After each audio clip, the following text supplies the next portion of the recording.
महाराष्ट्रातील राजकीय परिस्थितीवर चर्चा केली आणि आमची भूमिका आहे की राजीव शेट्टींना सुद्धा या आमच्या महाआघाडीमध्ये कशा पद्धतीनं सामावून घेता येईल, कारण त्यांच्यासारखे शेतकऱ्यांचे नेते संसदेमध्ये असायला पाहिजे. त्यांचं म्हणणं आहे की मी महाविकास आघाडीमध्ये नाहीये, शिवसेना युबीटीकडे ही जागा आहे, त्यामुळे त्यांची मदत नाही. त्यांनी नक्कीच पाठिंबा मागितलेला आहे. त्याच्यावरती आता माननीय उद्धव साहेब आमच्या स्थानिक पदाधिकाऱ्यांशी चर्चा करतात.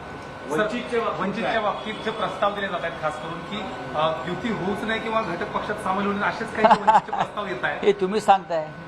ज्या पद्धतीने वंचित बार्गेनिंग करते शक्य होणार नाही असं तुम्हाला वाटतंय की पुन्हा एकदा तीच आमची मनापासून इच्छा आहे, आमची प्रामाणिक इच्छा आहे की वंचित बहुजन आघाडीनं महाविकास आघाडीमध्ये जो सामील झालेला आहेत वंचित बहुजन, त्यांनी आमच्याबरोबर निवडणुका लढवल्या.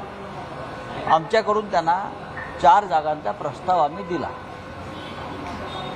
जेवढी आमची क्षमता आहे त्यानुसार आम्ही त्यांना 4 जागांचा प्रस्ताव हा पहिल्या माननीय प्रकाश आंबेडकर जेव्हा आले बैठकीला तेव्हाच आम्ही हा प्रस्ताव दिला आणि त्यांना ज्या आम्ही जागा दिलेल्या आहेत ते त्यांच्या यादीमध्ये होत्या, त्या जागा आम्ही दिल्या.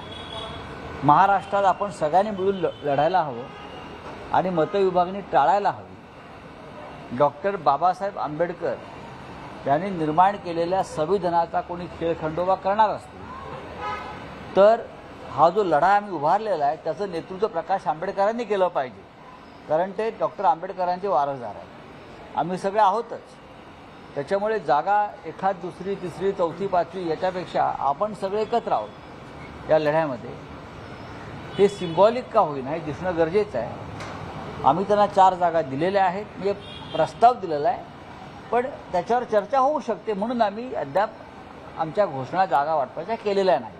शेवटचा प्रश्न, सांगलीची जागा चंद्रहार पाटलांची संकेत दिले की ते उमेदवार असतील आपल्या पक्षाकडून, मात्र काही मेसेज व्हायरल होत आहेत की काँग्रेसकडे ही जागा गेलेली आहे, विशाल पाटील हे उमेदवार असतील.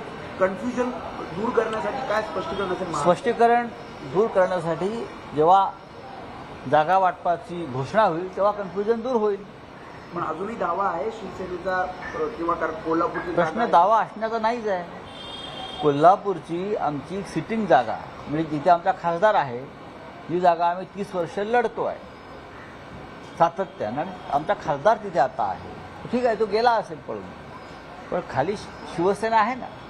पण छत्रपती शाहू महाराजांचा पूर्ण सन्मान राखण्यासाठी आम्ही ती जागा त्याचा आम्ही काँग्रेसकडून लढणार असल्यामुळे काँग्रेसला दिली. त्या बदल्यात